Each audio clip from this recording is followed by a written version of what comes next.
大家好，我是李景秀。咱们平时呢见过小羊、小鸡喝水，但是大家见过蜜蜂喝水吗？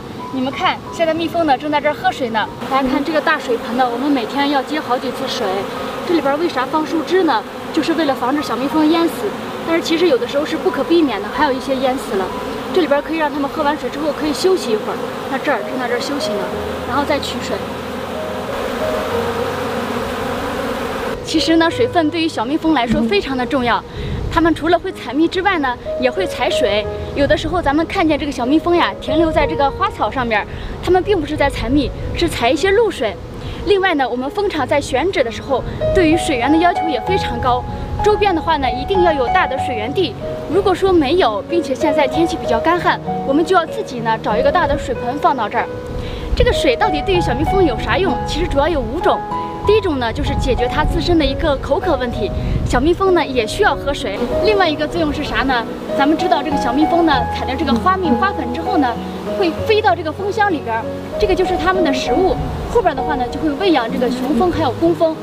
那它们吃的时候呢，其实这个蜂蜜啊，它们后边酿造成熟之后就成了成熟蜜了，就比较的稠，水分就比较少。这个花粉呢又比较硬，所以那个时候呢，它们就需要加入一些水，让这个蜂蜜呢变得稀一点。然后再把花粉放进去，调和一下喂养。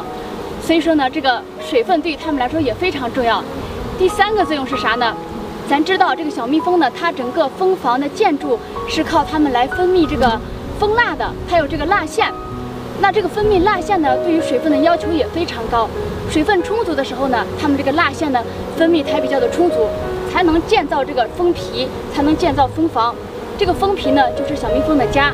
对于小蜜蜂的生存呢非常的重要，所以水分呢也是至关重要的。还有一个啥作用呢？你们看现在天气非常的热，整个蜂箱呢它们就暴露在这个太阳底下，里边的温度非常的高。那温度高了怎么办呢？小蜜蜂呢会在里边扇动这个翅膀，但是呢它们扇动翅膀呀也不足以降低这个蜂箱的温度。这个时候呢，它们就需要采集一些水分进来。水分进来呢，水分一蒸发就会带走这个热量，它里边温度就降下来了。这个是啥原理呢？就是咱们平时比较热的时候，会往地上撒点水，洒水车也会洒水，会降低这个温度，道理是一样的。最后有个啥作用呢？咱知道这个蜂箱里边，它除了要有一定的温度之外，还要有湿度。这个是小蜜蜂的家。那这个湿度呢，其实平时，比如说外边蜜源非常充足的时候，小蜜蜂呢在酿蜜的时候就会让这个水分呢挥发出来，这样的话呢就可以让这个蜂房呢湿度就比较高了。但是如果现在呢外边天气非常的干旱，然后呢蜜源地又不好，小蜜蜂呢采不了蜜，就不能够扇动翅膀挥发这个水分了，那里边呢湿度就非常的低了。这个时候咋办呢？小蜜蜂呢就需要飞出去采集一些水分回来，来整个呢提高里边的湿度。其实这个就是5个方面的原因。水对于咱们非常重要，对于小蜜蜂也是一样的。我们蜂农呢每次搬家都要找到一个好的水源，水也是生命之源。我们在定边已经待了好多天了，但是这边呢风向不太好，又比较的干旱，所以说呢我们就采了一点花蜜和花粉。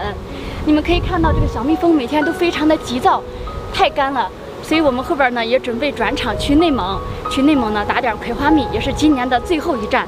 好多朋友早就要葵花蜜了，咱马上就去。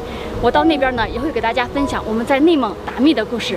谢谢大家对我的信任和支持，谢谢你们，我是李景秀。